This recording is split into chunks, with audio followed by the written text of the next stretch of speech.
아무튼 이런 상황에서 이게 조사가 진행이 안 되고 계속해가지고 지금 최재형 목사가 세 번째 지금 호출을 받아서 가고 있는 거잖아요. 그리고 맥없이 책을 주었다가 절도범이 돼가고 계신 우리 권 변호사도 지금 아마 두 번째 호출이 멀지 않은 것으로 알려져 있습니다.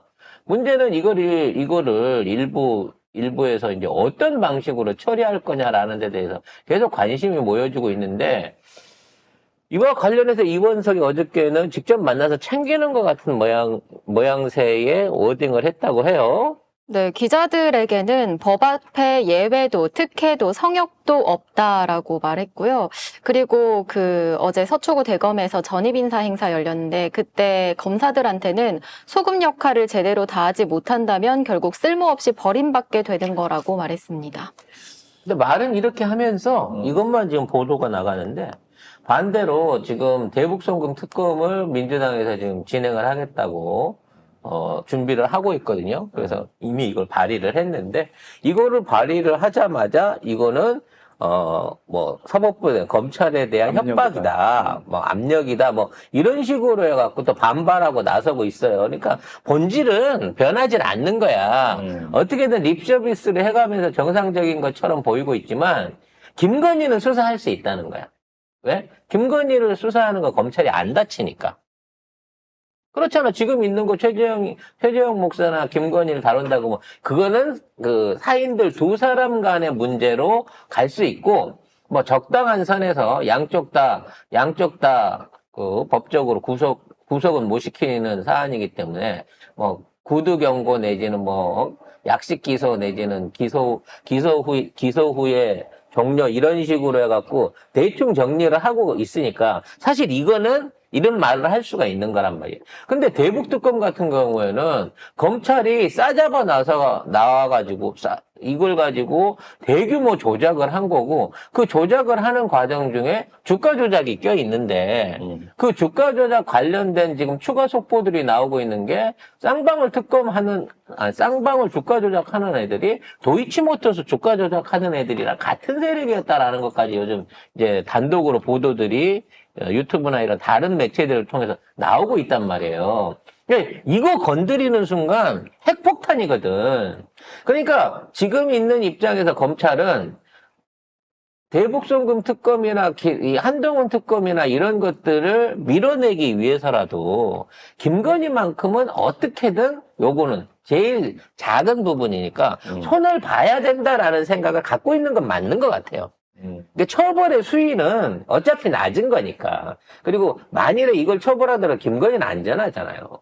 김건희만 지키면 되거든. 어차피 윤석열은 임기 끝나면 내가 보기에는 사람 꼴 아닐 것 같으니까. 술을 너무 많이 처먹어가지고 그때까지 가면. 그러면 지금 있는 상황에서 딴 건 모르지만 김건희 관련된 이것만큼이라도 빨리 소환 조사를 해야 된다라고 생각을 하고 있을 거예요. 그래야 우리가 덜 다친다라고 생각을 하고 있는 거죠. 검찰 입장에서는. 문제는 건의가 안 나오는 거지. 아니 안 나오면 체포해야지. 그렇지. 문 따고 들어가서 체포하잖아. 문 따고 들어가서 체포하고 구인장 발부 받아갖고 쳐들어가야 되는 거거든. 과연 이거를 할 수 있을 것인가, 이원석이. 요게 결국은 관건인 것 같아요. 솜방망이 질이라도 김건희를 세게 때리는 척 해야 지금 걸려있는 나머지 최상병 특검이나 아니면 대북송금 특검, 기타 한동훈 특검 등등이 이거를 말하자면 눈 가리기를 할 수 있는 입장이라는 거지.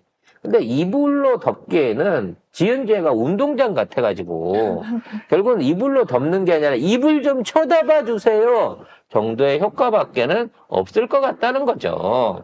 그렇게 되다 보니까 김건희의 사적으로 연루되어 있는 여러 가지 비리라든지 그동안의 의혹에 대해서 뭔가 이제 진척이 좀 되는 흐름들이 나올 수 있을 것으로 보여집니다. 근데 김건희가 이거를 안 다칠 수가 없는 게 크게 다치는 게 뭐냐. 국정농단이에요.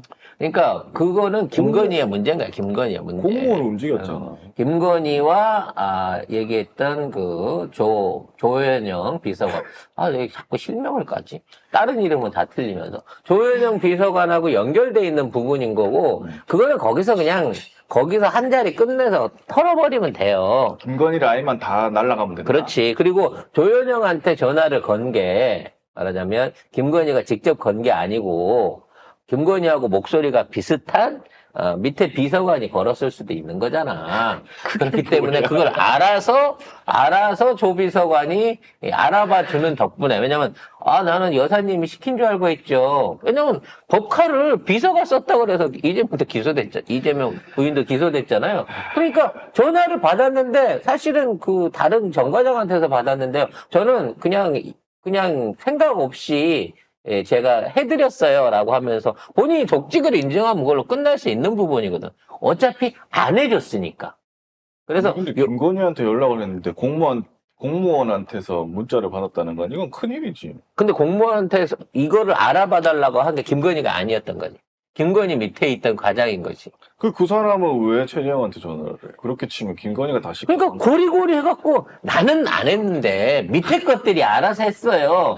라는 논리를 펴가는 게 거의 유일한 방법이라는 거죠. 그건 못 빠져나가네. 그러니까 못 빠져나가긴 하지만 이걸로 해갖고 어디 감방을 보내거나 15년을 때릴 수 있는 사안은 안 만들 거라는 거야. 하지만 그래도 어떻게든 그쪽으로 가야 검찰이 나서갖고 사건 조작하고 증언 조작하고 주가 조작에 가담했다라는 거는 피해갈 수 있을 거니까 이런 방식으로 김건희를 좀이라도 생채기를 내려고 할 건데 문제는 건희가 완강하게 버틴다는 거죠. 관련해서 석사 논문이 2년 4개월째 무소식이지 않습니까? 네.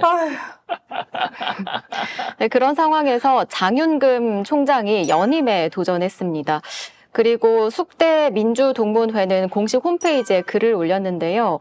김건희의 숙명여대 석사 논문 표절 심사가 28개월째 진행 중이라면서 지난 2년간 장윤금 총장의 판단과 무능으로 우리가 조롱거리가 되는 거 아니냐라고 적었습니다.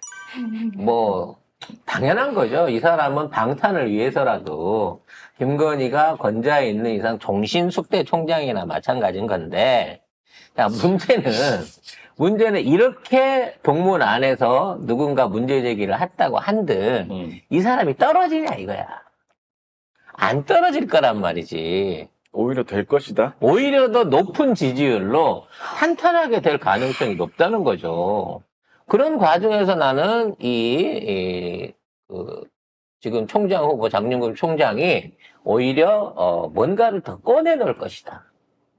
내가 정부한테서 이러이러한 보조금도 받아내고 이러이러한 지원도 받아내고 내가 이렇게 능력 있는 사람이다 라고 스스로의 업적을 자랑하기 위해서 내가 사실은 건희한테서 뭐를 특혜를 받았네 라고 하는 부분을 꺼내놓을 거라는 거죠. 근데 김건희 특검 하면 이것도 들어가요. 당연히 들어가죠. 종합특검인데. 논문 관련한 것도 특검이 들어갈 겁니다. 그래서 정윤금 씨 그대로 딴 사람 나타나게 되면 증거인멸이 돼버려요. 왜냐면 나 모른다 그러면 끝이잖아. 앞에 총장이 했고요. 허리는 기한이 지나서 다 빼기 됐고요. 저는 그런 얘기는 들어본 적도 없어요. 그러면 이것도 특검하기 어려워지거든요. 그대로 두 자리 유지하시기 바라겠습니다. 숙대 그 논문은 미술교육학 석사학위 논문인데 JTBC가 그때 2021년에 보도를 할 때는 이 표절 의심 비율이 무려 42%나 된다고. 빨간 줄로 그거 봤을 때 사실상 의미 없는 문장을 뺀 본문은 거의 다 표절이었다. 아니 42%면 절반을 뺏겼다는 소리 아니야. 이게 무슨 논문이야? 근데 얘가 조금이라도 성의가 있었으면 이거 순서를 바꾸거나 카피지. 앞뒤를 바꿔서라도 비슷한 내용이긴 한데 그대로 베껴오진 않았을 건데 이건 그대로 베껴온 것만 42%예요. 그러니까 논문 총 48페이지가 있는데 그 중에서 43페이지에서 표절 정황이 보이고 전체 382문장 중에서 250문장가량이 같거나 비슷한 걸로 드러났다. 그래서 이것도 못하고 있는 상황에서 발표를 못하고 있는 상황에서 28개월째 이걸 하고 있어? 야, 이 진짜. 아니 무슨 옛날 고대 문서를 해석을 해도 이 정도면 미스터리를 풀었겠다. 조선실록 지금 풀고 있잖아요. 아휴, 이거보다 속도가 빠르다 그러더라고요. 진짜. 그래서 저는 어차피 배림업 숙대는 그냥 장로금 총장이랑 같이 가셔라. 죽으란 얘기예요? 끝까지 같이 가셔라. 그래야 나중에 이건 모두 또 장윤금 총장이 혼자서 떠안으셔야 되네. 떠나셔야 될 일이라고. 왜 그렇게 하고 목숨을 이런 데 가야죠. 걸까? 왜 목숨을 이런 데다 이상한 목숨 이런 데 범죄자들한테 거는 게 걸까? 아니라 이런 식으로 해서 출세하고 빚받던 사람들은 다 혼자서 오롯이 안고 넘어가야 된다라고 생각이 드네요. 하여튼 김건희 관련한 뉴스는 앞으로 점점 더 많아질 겁니다. 왜냐하면 지금 검찰이나 특검, 특히나 지금 이미 벌어져 있는 그 대통령의 만파식적 일반폰 이것 때문에 어저께 번호 공개를 했더니 그렇게 문자와 전화를 많이 보내셨나 봐요. 오늘은 꺼놨더라고. 어저께는 신호가 갔거든. 오늘은 꺼진 전화번호라고 나오더라고요. 나도 아침에 한번 해봤거든. 해봤어요? 네. 아무튼 네. 그쪽을 작가님 가리 전화로? 작가님 전화. 내 전화로 안 하지. 네. 혹시라도 누구 전화로 하는 거예요? 지나가는 사람 전화를 했지. 그래서 아무튼 혹시라도 관련해가지고 사건들을 덮기 위해서 김건희 관련된 소식들은 앞으로 연타로 나올 건데 그렇게 큰 건 없고 막 쇼킹한 거 막 혼니블이 누구였다든지 뭐 범수는 어땠다든지 이런 건 없고 그냥 잔잔바래 우리가 알고 있는 내용들을 언론이 자꾸 들쑤셔가지고 그걸로 입막음을 할 것으로 보입니다.